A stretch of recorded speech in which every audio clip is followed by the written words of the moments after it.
Continuando a nossa série sobre sombras, hoje eu trago para a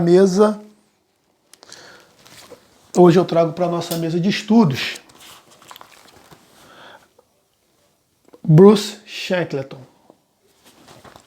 Então tá aí as minhas anotações, as minhas impressões e vamos dar início, abrindo a nossa sintonia com uma frase, do próprio Shackleton, nada melhor do que isso. Como a maioria dos vícios, o trabalho compulsivo pode ter suas raízes nos padrões familiares. Em alguns lares, meninos e meninas são recompensados apenas em função do seu desempenho. Seu senso de valor pessoal fica totalmente ligado à ideia de vencer.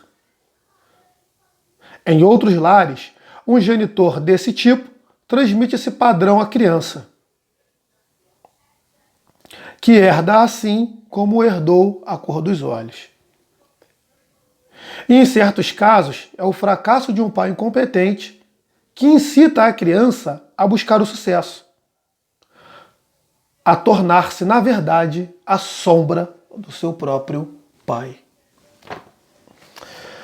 Então essa mensagem de Shackleton serviu para abrirmos a nossa sintonia de hoje e trazermos ele para a mesa e elucidarmos aqui um pouco mais, parafrasearmos um pouco mais a sua frase sobre a criança que torna-se, na verdade, a sombra do seu próprio pai fracassado.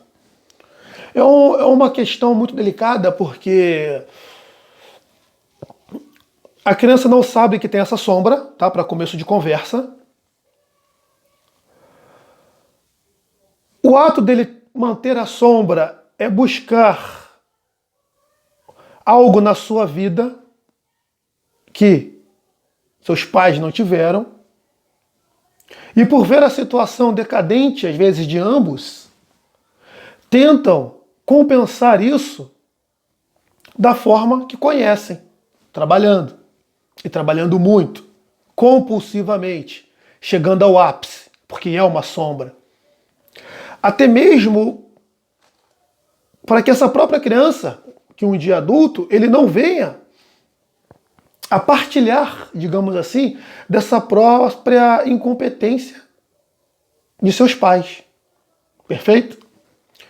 Então, mediante isso, a busca compulsiva se torna uma busca mórbida, em função de não querer passar por aquilo que seus pais passaram. Ou que ele mesmo passou quando criança. Daí vem aquela mesma questão. Vou dar para o meu filho aquilo que eu não tive. Isso é uma sombra que a pessoa traz consigo. Tenta trazer ela para a luz, às vezes de uma forma um tanto equivocada. Tá? Então Shackleton ele é muito feliz nessa observação que uma criança que já traz esse instinto dentro de si e torna-se um adulto compulsivo, um trabalhador compulsivo, que não mede esforços, não sabe separar uma coisa da outra, não vê a sua saúde indo por água abaixo,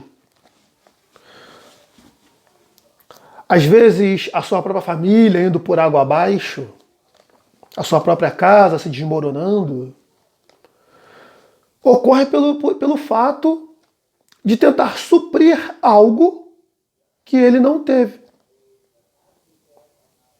E o jeito que ele tem de fazer isso, que ele encontrou para solucionar o seu problema, foi trabalhar.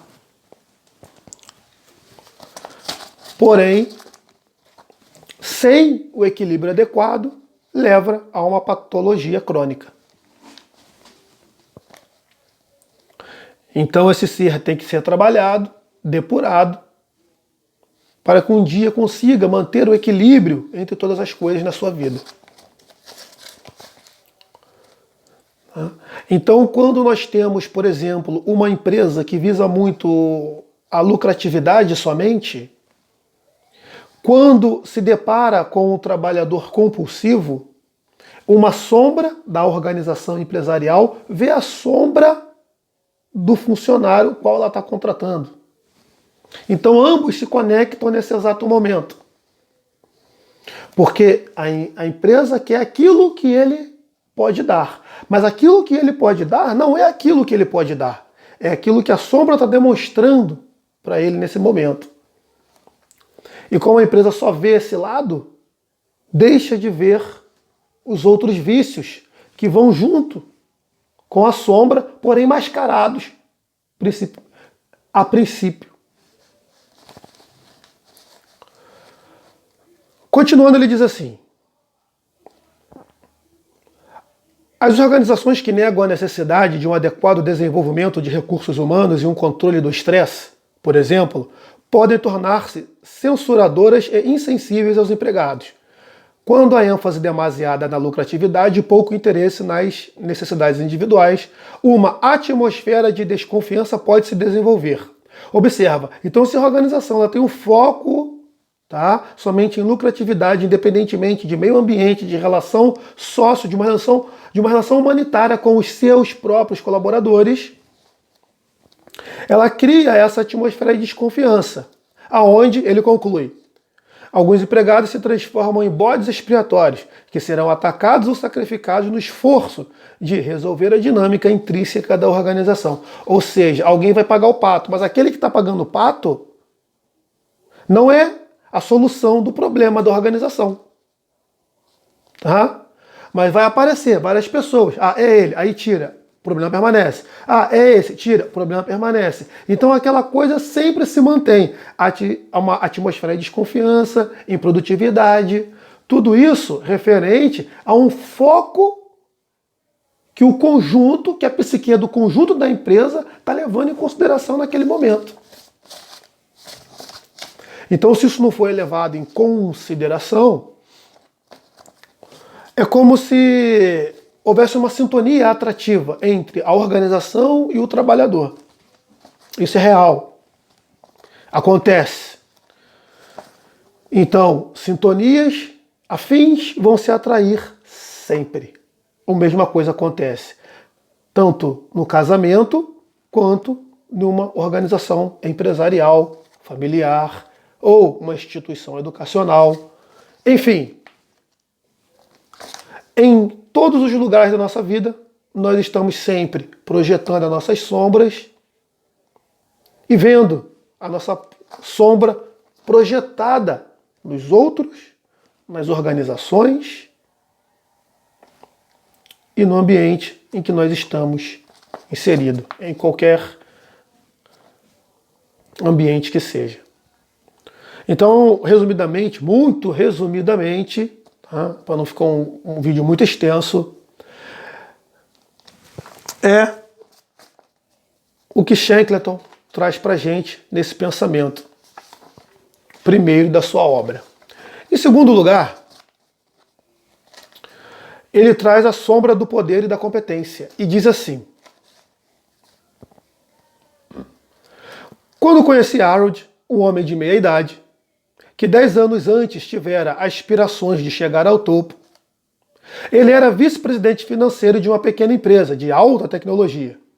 Durante sua carreira em organizações maiores, Harold alcançara um sucesso razoável, mas logo que passou dos 40 anos, começou a fazer psicoterapia comigo, porque se sentia deprimido, desmotivado e não via razão para tentar conseguir algo maior.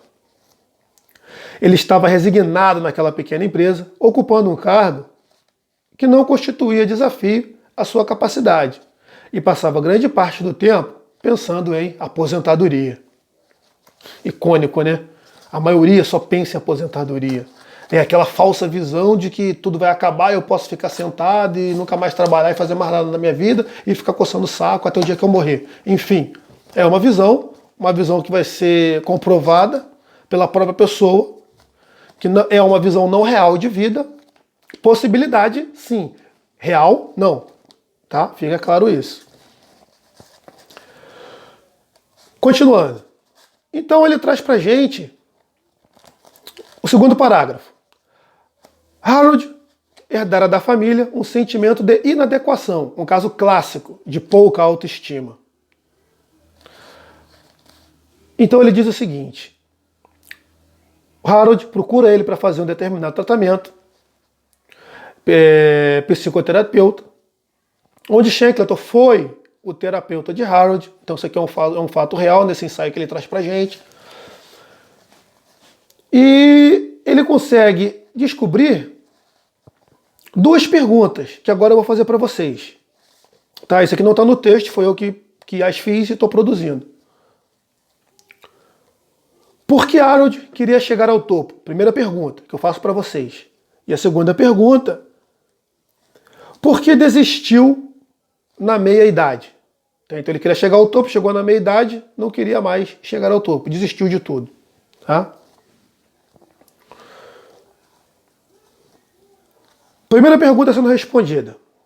Eu falo o seguinte: por que Harold queria chegar ao topo quando novo?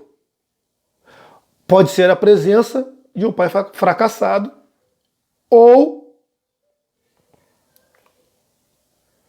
por exemplo, a questão, como eu havia dito anteriormente, eu não tive, os meus filhos vão ter. Segundo lugar, por que Harold desistiu na meia-idade? Herdou da família baixa autoestima e inadequação. Então o que acontece? Se ele herdou uma baixa autoestima da família e um sentimento de inadequação em relação ao meio, ele traz essa sombra contigo. Uma hora, essa sombra vai vir à tona. Ele queira ou não. Aí tá aquela questão da meia-idade, todo mundo para pensar em um monte de coisa e blá, blá, blá, blá. Enfim, é isso. Porque a hora que a sombra vem, ele dá de cara com a realidade. Ele tem que encarar ele mesmo. E quando ele encara ele mesmo, a ficha cai. Aí ele vê a realidade que ele é, não a máscara que se apresentava à sociedade. Então é por isso que ele desiste na meia-idade. É que ele reconhece. Né? Às vezes não reconheceu a sombra ainda, mas ela eclodiu na forma de: vou desistir de tudo, não quero mais chegar ao topo, para de ver sentido na vida e nas coisas, pô. É a sombra que veio. Aí vai fazer ele pensar. Entendeu? Ele vai ter que pensar. Aí repensa na vida, em tudo que ele fez. Aí perde o interesse em tudo, não quer fazer mais nada. Até elaborar essa sombra de inadequação e de baixa autoestima. Aí tem que voltar lá atrás para ver o problema, para poder trazer o problema para o presente, ou ele resolveu o problema lá atrás para tudo vir se resolvendo até então. Enfim, tem que ver o problema, não tem outra solução. E porque ele queria chegar ao topo exatamente por isso. Já até disse anteriormente no próprio texto, por ter a presença, por exemplo, ali de um pai fracassado. Então ele tem aquele estímulo intrínseco, mas não é um estímulo real do seu próprio íntimo, vamos dizer assim, tá? Do seu próprio imo do ser, tá? É algo que ele projeta para que ele serviu de comparação para que ele não passasse a situação que seus pais e sua família passaram. Tá? Então ele tem esse estímulo. Obviamente, é o que eu sempre falo, é um estímulo dependente, tá? É um estímulo dependente. Então, quando ele perde esse estímulo dependente, ele não vê sentido, porque não era ele que queria. Foi um objetivo. Mas, enfim, o que eu quero dizer aqui? A espiritualidade superior, ela trabalha de uma forma muito interessante. Então, coloca o próprio ser numa situação dessa, tá? Onde a família dele vai ter uma baixa autoestima, ele vai buscar o sucesso, então ele vai ter um movimento, uma propulsão para frente, que foi boa porque fez ele se movimentar, então foi uma coisa boa. Porém, em certo momento ele vai ter que identificar que a base que ele tem de objetivo está sustentada na comparação do não se comparar ao pai. Não, eu quero fazer isso porque eu quero. Não porque eu passei por aquela situação. Tá me entendendo? Então a realidade vem, é quando ela vem que ele cai, aí ele tomba. Não é ele que queria. Foi a situação que imprimiu com que ele fizesse dessa forma. Como eu digo, propositalmente, a sombra é boa. Mostrou isso para ele. Enfim, demorou tantos anos assim? Demorou. Mas foi o jeito que arrumou para ele poder entender. É aquele negócio, o universo vai no passo de cada um. Tá? ninguém é forçado a nada, as coisas vão, cada um tem o seu momento de ascender. Essa foi a mensagem de hoje que Shankleton trouxe pra gente, então de uma forma bem resumida. Só vou aproveitar o seguinte, só vou concluir então, fazendo um texto aqui que eu sublinhei na minha impressão, para finalizarmos com o pensamento dele também.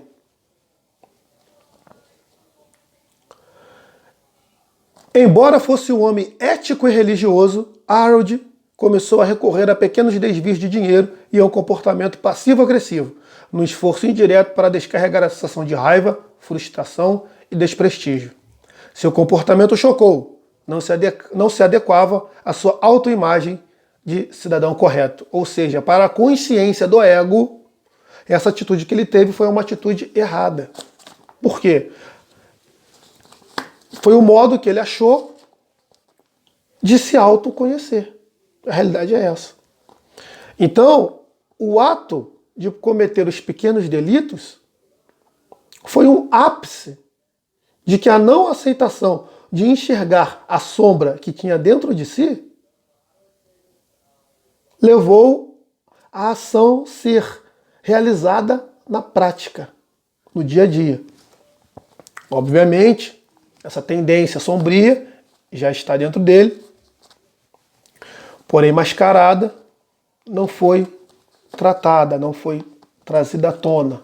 Então, ocasionou os pequenos delitos, qual ele vem depois a se surpreender. Esses casos, né? Bem, tem várias explicações aqui, mas o fundamental é, se ele fez, se ele praticou, ele tinha uma tendência àquilo. Mesmo que a tendência seja uma tendência inconsciente, ele tem essa tendência dentro de uma das suas personalidades. Então tem que mexer, tem que vucuvar, tem que cavar para poder achar aquilo ali. Para que aquilo não se torne uma prática. Porque em certo momento vai se tornar uma prática. Ele queira ou não, vai vir à tona. Tá? Isso não é só para o caso que estamos exemplificando hoje, mas de forma geral na nossa vida. Tá bom? Então é um resumo de uma linguagem bem simples e bem prática, tá? Porque aqui a linguagem é um pouco bem complexa, então eu tento aqui às vezes trazer para uma linguagem mais simples, mas às vezes não fica uma coisa bem explicada. Tá? Mas, resumidamente, é isso. Tá ok? Então um abraço a todos e até a próxima, galera.